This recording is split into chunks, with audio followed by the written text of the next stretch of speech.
Hi guys! Today, magluto tayo ng gulay. Kangkong. Oh. Alam niyo magkano to dito? Dito sa UAE. Iwan ko lang sa ibang mga lugar. Basta dito sa amin sa Abu Dhabi. Sa palengke. Mabibili lang ito ng... Kano nga ito, mamay? 1 dirham. Paano? Anong klaseng luto to, mamay? Adobo. Mag-adobo tayo ng kangkong. Ayun. So, bumili kami kahapon doon sa may supermarket, Pinoy supermarket. Bumili kami nito ng limang Takway. takway? limang basta limang bandol. Wala 5 bugkos. 5 kabugkos, Bisaya pa. So, si Mrs. ayaw na itong kainin ko. No, ayaw na itong ganito. Sabi ko masarap man, ayan. Pero ayaw niya. Dahon lang daw sa kanya. So putulin ko to kasi lutuin ko akin. Nara oh. Ba't ang haba ng sayo? Tingnan nyo guys. Ito lang man kukunin. Yung... Sa akin kasi ito. Ba sayang? Sige lang, ako lang kakain yan. Kana ramang humok. Huwag man ay labot. Humok man yan paglagain. Hiwain man gani na ganyan. Pikasin man yan ganon. Pikasin na yan. Ganon. Ganon di ay. Gamitin mo yung gunting ko para madali. Wala man may. Asan? Ipukin ganito, ganyan? Ha? Turuan mo. Ganyan dahon. Tapos yung takway. Takway. Ayan. Naman. Sisi, wait. Basi na sa kuan. Ikat pa to? Gripo. Ay, gripo. Ganyan? Og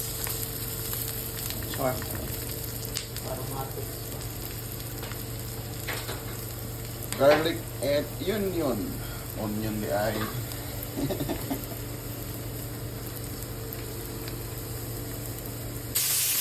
Ang ko doon. Ganda ng doon yan. Ano kayo ubig eh. Ganda pa lang ng bakit ko. Dukong buliwan. Ano mo ka ubig? Uy.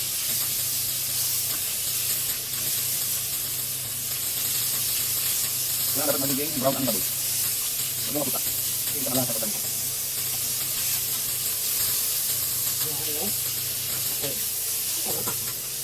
Masa siya? Oh shit. Yan ang pag-alis ng bato. Hugas-hugas muna. Yan ang laban. Tapos patuyuin natin ganyan. Ito naman ang ating kangkong na ating ang malinis. Tinanggalan naman ang ating tigas na mga salaan. Inuwan natin yung mga matanambot. Ang party kasama ang dahon siyempre. Pagkatapos niya ay siyempre patuyuin natin. Ganyan ilagay natin sa strainer para mamaya matuyo. Inisama natin ito sa ating ginisang baboy. Siyempre. Ito, kasama. Huwag kalimutan. Kasama itong piñapple slice. Piñapple slice. Adobong kangkong. pinyang. Ada may pinya at baboy. Ang aming recipe ngayong gabi. Ang papalit ko guys. So, enjoy watching. And of course, meron kayong kangkong dyan. Sundin na lang itong mga proseso na to. Kain na kayo kasama namin at aming buong pamilya. Easy, murang ulam, masustansya pa. O, diba? So, ayan guys, magluto tayo ngayon ng pork adobo na with kangkong. Ay baliktad, adobong kangkong na may halong pork. Yan, ginisa na natin ang ginisa ang pork. Siyempre, ipakita natin ang kangkong. So, siyempre, balik tayo dito sa pag mikos ng ating baboy. Siyempre, wag laging baboy, no? Hindi maganda laging baboy. So, ngayon lang to guys, ha? Once in a while. Di nga. And of course guys, ang nagluluto, siyempre si Mrs. ko. Sa mga Mrs. natin, we have to honor our Mrs. We have to love them. Siyempre, matakot tayo sa ating Mrs. Kasi kapag Di natin sila alagaan. Walang magluluto ng masarap na pagkain. But that's a human rule. Pero wag natin kalimutan, isama natin ang pagmamahal ng Diyos. 2 Peter chapter 2 verse 17 po yan. Honor, love, and have fear sa ating Panginoon. Unang-una bago sa ating mga misis, and everything ay aayusin ng Panginoon yan. Di ba, misis? Darling, mahal, honey, my love so sweet. Ayun. Seek first the kingdom of God and everything shall be added unto you. Pagkain, damit, lahat na ating mga pangangailangan ng sabi ng Panginoon sa Matthew 6:23. Higit sa lahat ay unahin natin siya. No? And even, magbabasa natin yung do not be anxious in everything, but in everything, kailangan lamang natin mag-submit at mag-surrender sa Panginoon ng buong puso at buong pagpapakumbaba na may tiwala, faith, through prayers and petition. Kailangan natin iluhod sa Panginoon ng mga yan. And si Lord bahala sa ating lahat. Wala tayong magagawa kung walang Panginoon. Apart from Him, we can do nothing. But with God, all things, all impossible with man is possible with God. Through Christ Jesus, sa pamamagitan ng ating pananampalataya. Sister is speaking, no? Preparing for our dinner with kids. Alam mo yun yung pinaka challenging ang magpakain sa mga bata ng ganito. Gusto lang nila palagi is hotdog, mga fast foods, ganun lang sila palagi. So ngayon, nagsisimula kaming mag-practice kumain ng gulay. Kasi mahirap na, no? Kalusugan is kayamanan. So, again, health is wealth. So, kailangan nating turuan ng ating mga anak na kumain ng gulay. Masustansyang pagkain yan para sa kanilang kinabukasan na may magandang buhay. Kapag kumain ka ng gulay, kids, ang iyong buhay ay makulay. Kaya, kain kayo ng gulay. Kahit anumang gulay, napakasarap yan para sa ating kalusugan. Okay po ba, Mrs.? Lagi magluto ng gulay. Suplada si Mrs. Eh. Pag magluto yan, hindi na mamansin. Ewan ko. Wala ka premyo sa akin. Guys, mikos-mikos na ang kangkong sa ginisang baboy.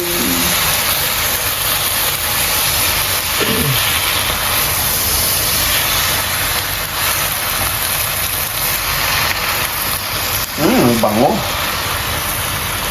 Bango ng kangkong. Mikos-mikos lang mga insan. Sa mamaya yan, haluan yan ng pineapple.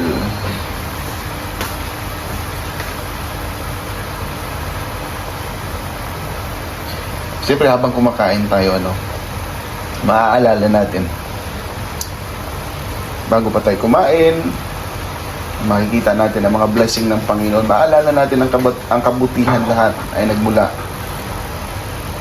sa ating Panginoong Hesus. Siyempre, ang lahat ng bagay ay tapos na dahil sa mga kasalanan natin nagawa.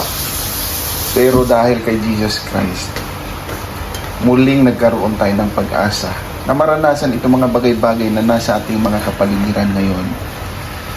Kasama ng mga masasarap na pagkain na kalimitan kapag hindi natin alam o kilala ang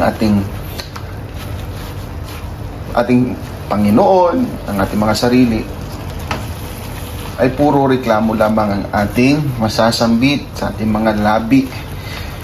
Kasi hindi natin ma-appreciate yung mga bagay-bagay, lalo na kapag nasa gitna tayo ng mga pagsubok ng buhay. Kahit meron tayong masarap na pagkain, hindi natin yan papasalamatan kasi ang ating isip, ating puso ay natatabunan ng mga bigat na mga suliranin na ating dala-dala sa buhay. Mga kapatid, as an encouragement, ano man ang ating mga pagdadaanan sa buhay, huwag nating kalimutan na tayo ngayon, kahit ganito man ang ating mga sitwasyon, ano man yung mga sitwasyon natin sa buhay, huwag nating kalimutan na tayo ay punong-puno ng tagumpay dahil kay Jesucristo na ating tagapagligtas. Sabi nga sa Biblia, biblically speaking, in everything give thanks, for this is the will of God sa atin na kanyang mga anak. For me, Jesus Christ is my Jesus Christ is my superhero. Hindi lang siya superhero, grabe. It's more than a superhero for me. Kasi napakarami na pong ginawa ang Panginoon sa buhay ko. Maging sa aking buong pamilya, guys. Imagine ninyo, nung nag-abroad ako lang mag-isa. Never ako nakapagluto ng ganito sa kusina. Palagi lang ako bumibili. Gusto ko ng gulay, bili lang ako ng bili. Dahil sa kabutihan ng Panginoon, no? Inalaw niyang magkasama kami ng aking mga anak, kasama si Mrs. Ngayon, may nagluluto na sa aming kusina. So, palagi na ako nasa kusina. Kaya, to God be all the glory. Marami na kaming mga pinagdadaanan sa aming pamilya. Ako personally. Kasama ang mga masasarap na pagkain na ito nasa ating harapan. Kasama ang mga suliranin at ating mga pasan-pasan. Sa lahat-lahat ng mga bagay na mayroon tayo sa ating buhay, huwag natin kalimutan na magpapasalamat sa ating Diyos Ama na makapangyarihan sa pamamagitan ng kanyang anak na si Jesucristo. Napakarami mga biyaya sa ating lahat sa buong mundo na nararanasan natin ngayon. Talking about blessing is not all about happiness, but it's all about the love of God. Yun bang in general kung paano tayo minahal ang ating Panginoon. Hindi lahat masaya ang blessing. Kasi kapag tayo ay mga pasaway na anak ng Diyos, tayo ay papaluin. Kung may pagpapala, sabi nga, no? Kung may pagpapala, may pagpapalo din. Pagpapala at pagpapalo, both of them ay matatawag natin yung pagmamahal ng Diyos na ipinagkaloob sa atin, which is unconditional. Kung tao lang talaga ang Panginoon, no? Kung hindi siya yung Diyos Ama na kapag magmahal ay unconditional, yung pagmamahal niya ay basehan pagmamahal lamang ng isang tao, bakit niya tayo, di ba? Bakit niya tayo susuyuin bilang mga taong makasalanan? Tayo yung sinusulit ng Panginoon. Talking about food, si Lord mismo ang sumusubo sa atin ng food. And that food is not katulad nito. This is for physical food. Kung sa ating mga buhay, kakain tayo ng masasarap na pagkain o masustansyang pagkain para magiging malusog ating pangangatawan. What about our spiritual life? Mayroon tayong spirit. And our spirit needs food as well. Anong food ang kailangan ng ating spirit for our soul para magiging healthy tayo? And that food is a spiritual food. Ano yun? Specific na food ng ating spiritual life. And that is the Word of God. So, kung healthy tayo physically, mas masarap sa pakiramdam na healthy ka physically and healthy ka rin spiritually. Yan yung pinakamagandang buhay sa isang tao habang nandirito sa mundo. Healthy na physically, healthy pa spiritually, kasama ang buong family. Ang Panginoon, our God Almighty, ay talagang mabibigyan natin ng glory. And yun yung gustong-gusto ng Panginoon sa atin. Kaya ngayong sa 2 Peter chapter 2 verse 17, nakalagay doon na we have to honor Him, we have to love Him, and kailangan natin na magkaroon ng fear. Hindi yung fear na katulad ng fear natin sa isang taong masamang tao, yung kriminal. Na kapag nakita tayo ng kriminal, ay tatago tayo. Yung fear natin sa Panginoon, yun yung mahihiya tayo. Matatakot tayong gumawa ng kasalanan kasi masasaktan si Lord kapag namumuhay tayo sa kasalanan. ganun po yung fear. And to love God is kailangan unahin natin siya, bigyan natin siya siya yung top priority natin sa buhay. Honoring Him kahit sa mga pagsubok, kahit sa mga situation na hindi natin maintindihan, we will continue and keep following His commandments sa ating buhay. Isa po yan sa mga commandments ng Panginoon is to love Him first, to love our neighbor, because the word love is the main anchor of our faith. Alam nyo ba kung bakit? Because God is love. So if we know how to love our brothers and sisters, sabi sa Biblia, God is with us. So kasama natin ang Panginoon kapag namumuhay tayo sa pamamagitan sa ngalan ng pagmamahal. So mga kapatid, maraming salamat. Stay healthy physically and stay healthy spiritually. God bless everyone. This is JMO TV, ang inyong kapatid, sa ngalan ng pananampalataya sa ating nag-iisang Panginoon at tagapagligtas na walang iba kundi ang ating Panginoong Hesukristo, our superhero. God bless everyone, and eto na po guys, luto na ang ating adubong kangkong na may halong pork, konting pork, pinya, kasama ang pinya. So manamis-tamis to ngayon guys, manamis-tamis na adubong kangkong. And thank you Lord sa food na yung binigay sa amin. And of course, sa ating sweet and loving mamay, ang aming napaka-sweet na mamay. Thank you for cooking for us. Thank you sa pag-aalaga sa amin palagi. No? Yung mga kasama aming mga makukuliters na mga kiddos. One smile naman dyan. Oh. Ay, yeah. Ang ganda-ganda ng misis ko talaga. Oh. Ay, hindi lang maganda yan. Masarap pa yung magluto. Oh. Ganyan ang aming mamay. So, ang aming mga kiddos ay nandun sa loob. Naghihintay ng luto ni mamay. I hope magugustuhan nila to. Really, the kids right now is masarap. Ulam. Asin? Medyo persahan ang pagpapakain natin sa mga kids ng gulay. Kaya halu-haluan natin ng mga ganyan pork para maingganyo silang kumain. Oh, bilis na lutuin guys, no? Wala pa yung 20 minutes, luto na. Dali naman ang tangko. Sarap guys. Na natin guys ang luto ni mamay.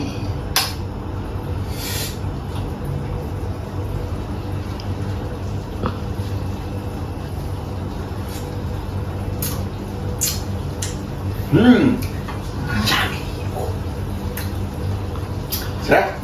Thank you Lord sa food. Thank you sa ulam. Napakasarap guys. Kaya subukan ninyong magluto ng ganito guys. Samahan nyo siyempre ng pagmamahal.